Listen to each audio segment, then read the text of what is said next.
Oh shit. Is it okay? Is everything okay?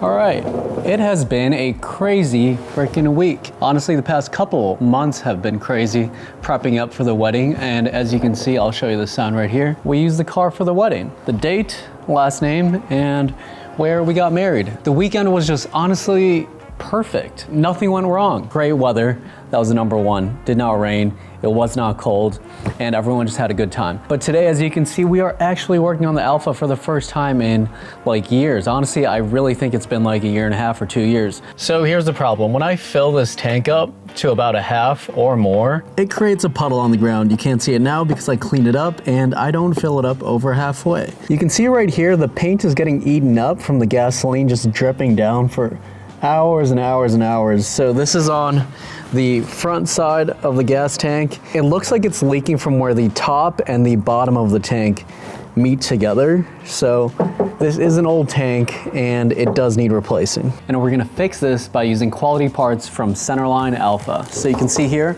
we have the actual fuel tank, nice and wrapped up, not damaged, brand new. We have the gasket that goes in between the tank and the body. And we also have a new float. I'm sure mine works totally fine, but I just wanted to replace it while I can since we're already in there. And you can see here, it says made in Italy. So you know the quality of the float is awesome. All right, so let's keep in mind, I've never done this before. So we're gonna figure this out together. We're gonna remove the carpet here.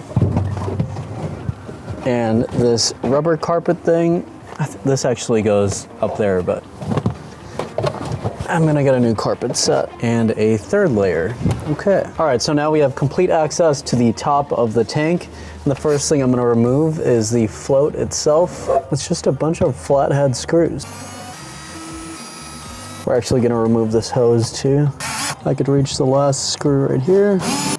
It honestly looks in pretty good condition, but again, I mean, preventative maintenance. I don't want to deal with this if it ever breaks down the road. There we go. Ta-da. Oh shit. And there it is. Pretty simple so far. Let's take a picture of the orientation of the wires so that we do not mess this up when we install the new one. Now let's start unplugging things. Nice. No leaks. Now to take out the fuel tank, I'm pretty sure we take out 1, 2 screws, 3, 4, 5, and 6. It looks like we just unscrew the cap, then kind of feed this through this rubber grommet. I don't know if you guys can see this. Like this, I don't want to remove. So I think you can slip it out through this bottom hole right here. In theory, this should come up. There's no more bolts, I don't think. I mean, it definitely comes up from the top. I have a bad idea, but we're gonna try this out. In theory, this should work, right? If the tank goes out the top, if we give it a little bump, I feel like the rear end is so light that it's not really applying any pressure. Unless I sit inside here, let's see what happens. Oh shit, oh my God. We're gonna feed this tube back down so that doesn't get in the way of lifting the tank. There we go. Also, just make sure your battery's disconnected, which mine is. The top of the fuel filler neck is in here, so if I try to shimmy this, maybe I'm able to remove the filler neck easier. Oh my God, I think I got it.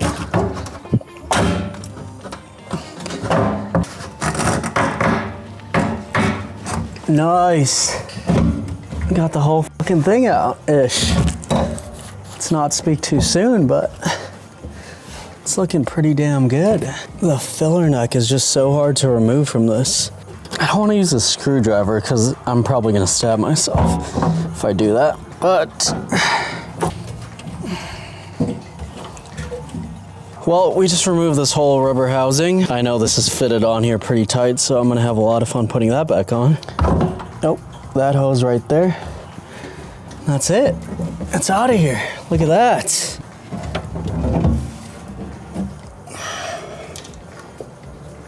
All right, so this is the front of the car and the back of the car. You can see here, this is where it was leaking. It just kept eating through the paint, but it started leaking here. From the top of the car and the trunk, you can't see any leaks. So it's literally leaking where the two pieces meet. Yeah, so we won't have that leak anymore. And also if we spin both around, now this is the back and this is the back. So you guys can see, we have a big ass dent right here. So this huge dent will be gone as well. Now we gotta remove this freaking thing. Little WD-40 never hurt anybody, right? Oh yeah. Oh my God, I should have used this earlier. Now the new one, wow, look at this, nice and clean. All right, let's throw this back in. Let's make sure the mating surface here is clean. They use this rubber sealant that I'm sure works, but I don't think that's needed when you have a proper rubber gasket. So we're gonna remove all this gunk. It's like black toothpaste. I think I got the orientation now. The tricky part is, how do we make this stay up here? Honestly, I think like a dab of super glue wouldn't hurt, right? Looks like Toro has a new little baggie. Here we go, the new tank. It's going in. Hopefully we have less trouble putting it in than taking it out. That's usually not the case though. Oh yeah. Hopefully we don't move the gasket too much. Fuck yeah. And the rubber hose that goes into the body. Yep. WD-40 is a move. Hell yeah, that looks fucking great. So we got the top of the rubber. Okay. Oh shit, I think it was supposed to be like that. Okay. God, this is brutal. Holy crap. Did we get it? I think we got it. I mean, I don't think it's going anywhere. We feed this tube back through. There we go. I dropped in the new fuel sender and you can see here the condition between the two are drastically different. Now for the wiring, the white and black one slips in right here. And then the red one slips in right here. I also added new hardware to remove all the rust and corrosion. And I'm pretty sure that's all there is to it. The ground is bolted in. The ground over there is bolted in. The wires are connected. The hose right here is bolted back in. This is sturdy. This rubber housing is nice and tight, not gonna move.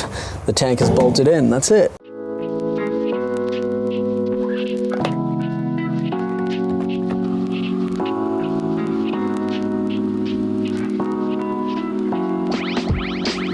We filled it up until the whole thing stopped, and that was about just shy of 12 gallons and not a single drop. So we fixed it. Hopefully you guys enjoyed the video, and I will see you guys next time.